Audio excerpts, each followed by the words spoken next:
Welcome to another battle report. Basic impetus once again.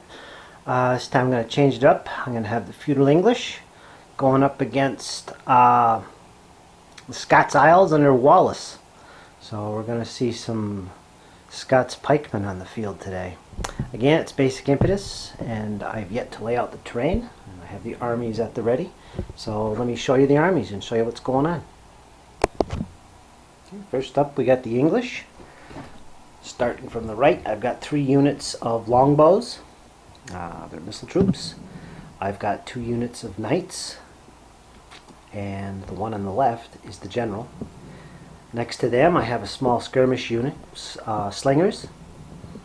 And then backed up, I have 3 units of heavy foot. Just heavy foot. They don't have spears or pikes or anything like that. Okay, so that's the English. Taking a look at the Scots, I have 1 unit of nobles, which are knights. Not as effective as my knights, but there they are. They're heavy cav.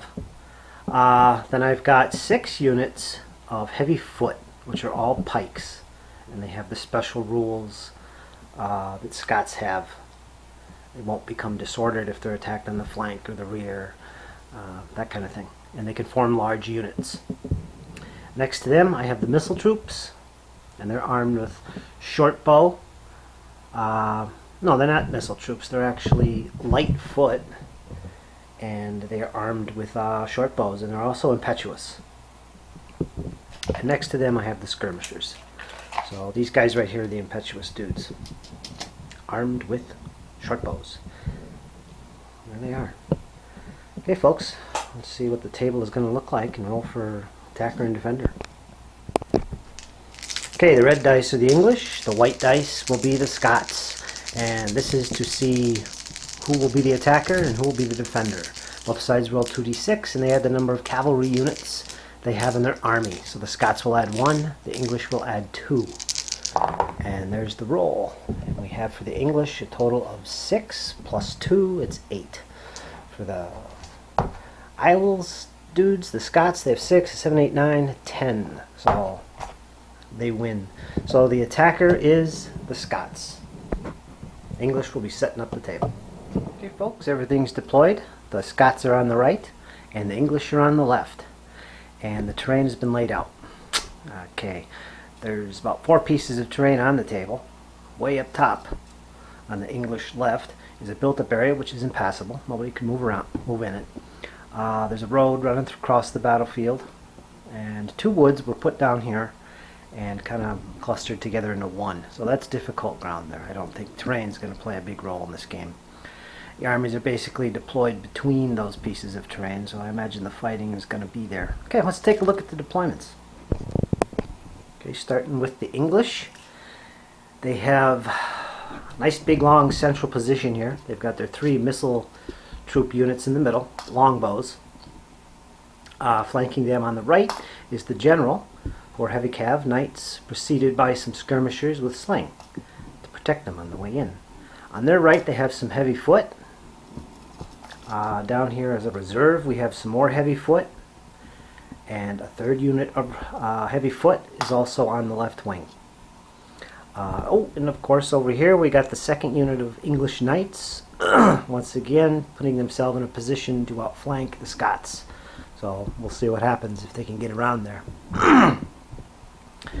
Okay, basic plan for the English is going to be to let the Scots come, whittle them down with my longbows, and when the opportunity presents itself, engage those big pike blocks he has there with my heavy foot, and hopefully get some flank moves or support with my knights. So I don't know, my longbows are going to be the critical thing here in this battle, I think. His pike units are pretty tough.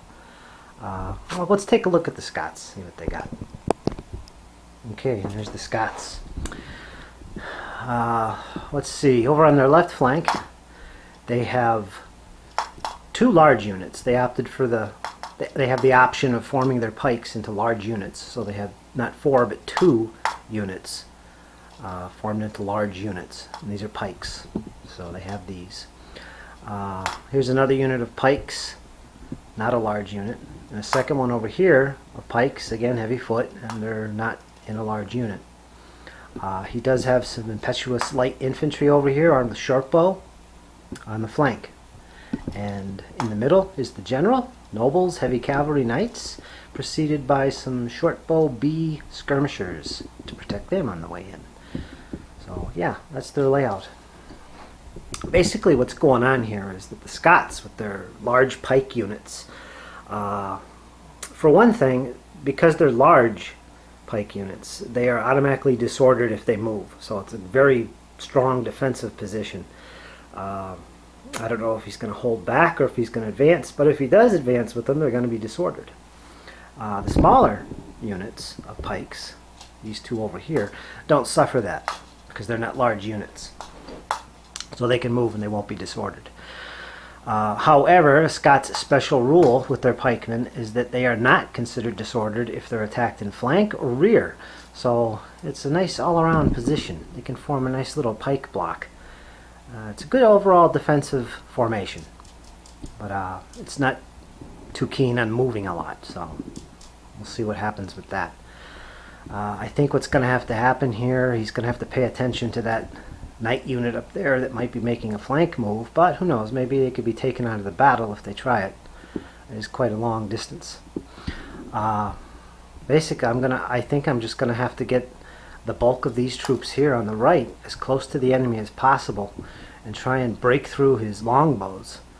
They look tasty up there and they are dangerous. Thus I got the skirmishers here and the heavy foot to deal with the longbows. I'm going to be more defensive with this force here. I'll probably have them move forward and they'll be disordered, so hopefully I can get them out of disorder quickly once I get close to the enemy, because I really got to take care of his foot and his knights up there, and they'd be the ones to do it with pikes. Yeah, so we'll see what happens. Basic general battle plan so far. Okay folks, let's go to the first turn, roll initiative, and see what happens. Finished turn one. The English had initiative, and they basically advanced their line. And I should point out right now that I'm playing this game solo once again, so bear with me here folks. Anyway, the English advanced their line. Maybe being a little too aggressive, I think, but there was no shooting. Well, there was, but it was way too ineffective. The Scots also took their turn and advanced, including their large units there of pikes closest to the camera. We're now disordered, as you can see. And that's about it so far. So just a quick general advance for both armies. See what's going to happen, folks. See you in turn two. English had initiative once again, basically held tight. He did pull his general back out of the line while advancing his skirmishers forward against the pike blocks of Scots, so we'll see what's going to happen with that. I'm thinking if I engage the pikes with my knights, I'm just asking for trouble, so I'm going to kind of rethink that strategy, because I see where the attack is coming from. It's coming down there closer to the middle, with the Scots nobles leading the way. There was some ineffective shooting, nothing going on really. The English did advance their knights on that flank on the other side of that village, that built-up area, and the Scots basically advanced as well, continuing to move forward. The pike blocks still disordered, and okay, let's go to turn three. Okay, folks, turn four just completed, and once again the English had initiative. Let's see what happened. Basically, they let fly with their longbows in the middle. Most of their fire was constant, had to go on to the skirmishers because they were the closest, so it was pretty ineffective. Could not do any damage with their shooting. Right flank didn't really do anything. The general rallied from the disorder that he had. And of course those guys up there making the flank move did move a little bit further. Then it went to the Scots. The Scots moved forward with their pike blocks, engaging these English slingers, and while they were disordered. And wouldn't you know it, the slingers are holding their own. I think they took like 4 hits from the initial contact, but they survived it all. They passed their cohesion test. So the net result was they were only disordered, no retreat.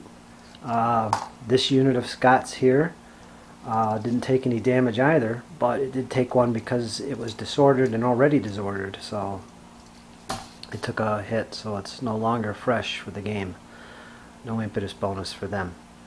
Yeah, it was quite surprising. The rest of the Scots, the Pikes, they also advanced. They also moved closer with their general, with the nobles, preceded by their skirmish bowmen. Looks like they're going to crash into the longbowmen there.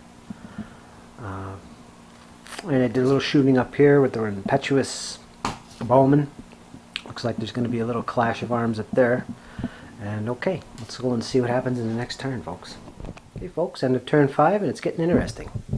This time the Scots had initiative, and let's see what they did. Let's see, these two large units here, they engaged the enemy skirmishers, pretty much fought and wiped them out, so they're gone.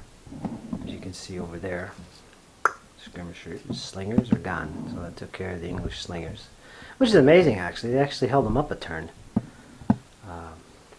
And what else did they do? The rest of their troops advanced forward. He did engage with his nobles against the longbowmen and managed to defeat them, rout them, and he's now disordered. He's still fresh though, he's not worn. And these longbowmen up here also were forced to withdraw. These other pike, Scots pike up here, they also moved forward, and I'm not sure, did they engage in melee or not? Oh yeah, I remember what happened. It started off with these Highlanders armed with short bows. They fired on the English spears that were in front of them and managed to disorder them with no permanent losses. And then these guys followed up with a charge and attacked them in a melee, which they won. So the little tactic worked. Disordered the enemy, follow up with a charge, boom. And there they are over there. So the English took some losses. They lost a unit of Welsh longbowmen, they lost their skirmish slingers, and they lost a unit of heavy foot that was over here on the left flank. And as far as the English, yeah, they didn't do much either. Their shooting was relatively ineffective. They did shift their general in this unit of heavy foot to the left, thus you could see they're disordered. And this unit of heavy foot backed away from what's going on. So I think the English are trying to consolidate their forces and reorganize, because it looks like the Scots are breaking through.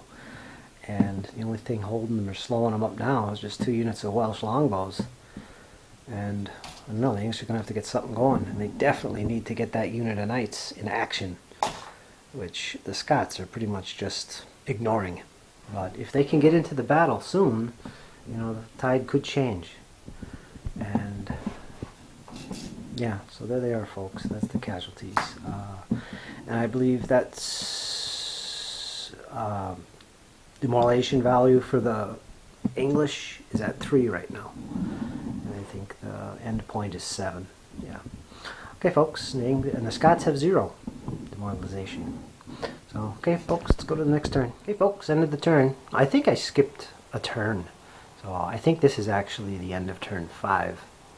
And the last one was turn 4. I think I skipped turn 2 or something. But anyway, the Scots got initiative once again. They advanced their pike blocks, still disordered. This pike block up here charged these Welsh longbowmen who were going toe-to-toe with them. Both are disordered with 1 permanent loss, so they're kind of just sitting there fighting away. The Scots nobles, their general, he rallied, took away his disorder. Another Scots pike unit up here, like over here, they charged the Welsh longbowmen, and again a standstill with no disorder, nothing. He also advanced his Highlanders with the bows up there a little bit. He pulled these skirmishers back, and maybe they could slow up these knights, I don't know. We'll see what happens. But yeah, the English knights, they're still coming. They're turning to face the enemy rear now. Other than that, the English really didn't do much themselves. They rallied from their disorder in the back lines, from doing all that shifting. I don't know, folks. It doesn't look good. He's still consolidating his forces as best he can, while anticipating the advance of these Scots pikes. We'll see what happens. Okay, Yeah, next turn 6, I believe. The Scots once again got initiative. I think the English will double 1, so nothing there. So there was a lot of melee going on with these pike blocks. The Scots engaged what was up here, which was the spearmen and longbows that you see there. And it was just a back and forth fight, back and forth, charge, counter-charge, retreat, counterattack, back and forth. And I don't know what to say about that one. Those pike blocks are tough, but they could not break through these English. This unit of English heavy foot is down to 1 VBU, so they're in trouble. They're not disordered anymore. This unit here is down to 2 VBU, no disorder. But the pike blocks, they're all disordered. This one here is down to 2 VBU. This large unit here took 3 permanent losses. So, but it's a large unit, so it's going to stay around yet. But 1 more VBU loss, and it's going to lose this back rank. So it'll be just like this one. But they're not breaking through, which is good for the English. Still readjusting the English lines. Once again, my general pulled back to get an angle on his enemy counterpart there, the Scots general. I guess anticipating a charge. They're still swinging around the flank there. He's got his skirmishers here. Looks like they're going to square off against them. Don't know if that's going to work.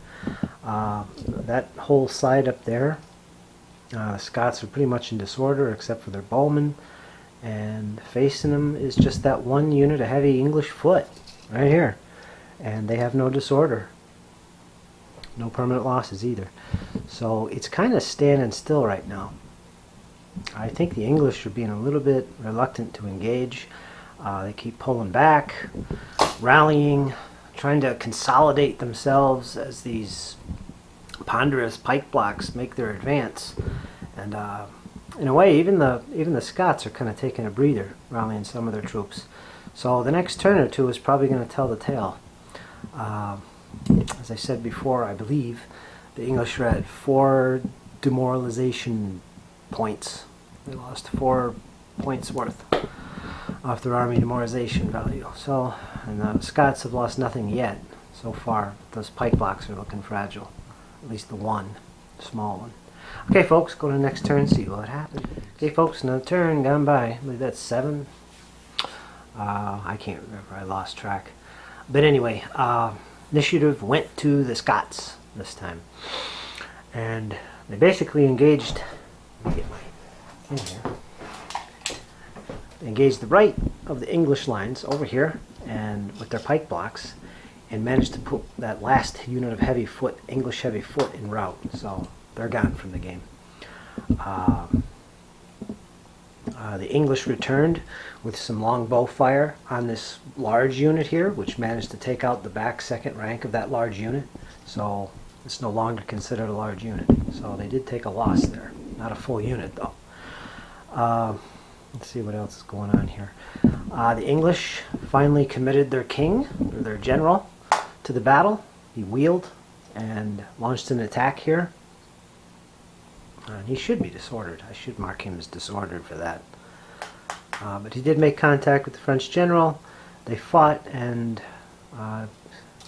nothing special happened there. I think the French general managed to make a super roll, took no damage from it. So that sucked, but did no damage in return to the English. So they're kind of standstill in there. They're just rolling it absolutely atrocious for the English. I don't know why. That's been like the past 2 games now I've been doing that. I'm just having terrible luck with the English. Another example of that would be I finally had my knights in a position here on the flank of the Scots. I decided to take the charge move, which gives me an extra d6, and I was short by a matter of 1 centimeter, and I could not hit him. And I was disordered for that move, so that put me in perfect line of his skirmish bowman there. Other than that, The rest of the heavy foot on the English left finally was routed as well by the Scot pike unit up here on the wing of their general, right up in here. Of course, they're all disordered and got permanent losses too, so it's not like they're not close to losing stuff. But those large units, damn. Of course, I haven't really focused on them. I'm very distracted. But okay, folks, let's see what happens in the next turn. It's getting close. I think the English need to lose one more from their army demoralization value. I think they're at 1, 2, 3, 4, 5, 6. One more will end the game with a loss from the English. And the Scots have yet to take any losses yet. So far, they're just wading through the English. Okay, let's see what the next turn brings. That's it. Turn 8, I think. Let's see what happened. I believe the English had the initiative, and they needed it for this turn bad. Considering they only had like 3 units left on the table, yeah, they had to do something quick. This flanking force, the knights, did manage to charge and make contact with the Scots skirmishers, and the result was they killed them. So they routed from the table. So that was a point in their direction. The fighting up here with the Scots, eventually these units rallied. This unit here lost its back unit. It was large, it just lost the back one, so now it's no longer large. And the unit that was next to it was also destroyed by some intensive longbow fire. So the net result of that was the Scots lost part of a large unit, so it's still on the table, and they did lose a smaller pike unit, which was worth 2 VD, and this small skirmisher unit right here, which was worth 1. So their army demoralization value got up to 3 here in one turn because of that. However, those same longbowmen were defeated in combat against these pikemen right here, and they were routed from the table as well. So that ended the game. The army demoralization value for the English was 7, and the Scots was 3. And they needed to lose, I think, 4 more, and the Scots would have lost. I think it was the same as the English. A point here or there, I think. But, yeah, outside of that, the general here tried again, fighting against the Scots general, and still could not do any damage. I mean, just once again, my general for the Feudal English let me down.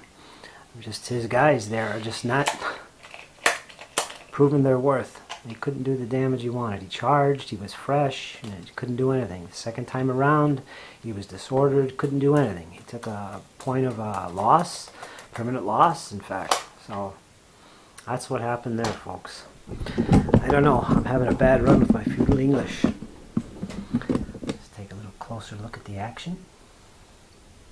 Big, large unit pike blocks. Pretty interesting. Another thing I did is I messed up on the rules here for a couple combats using these pikes.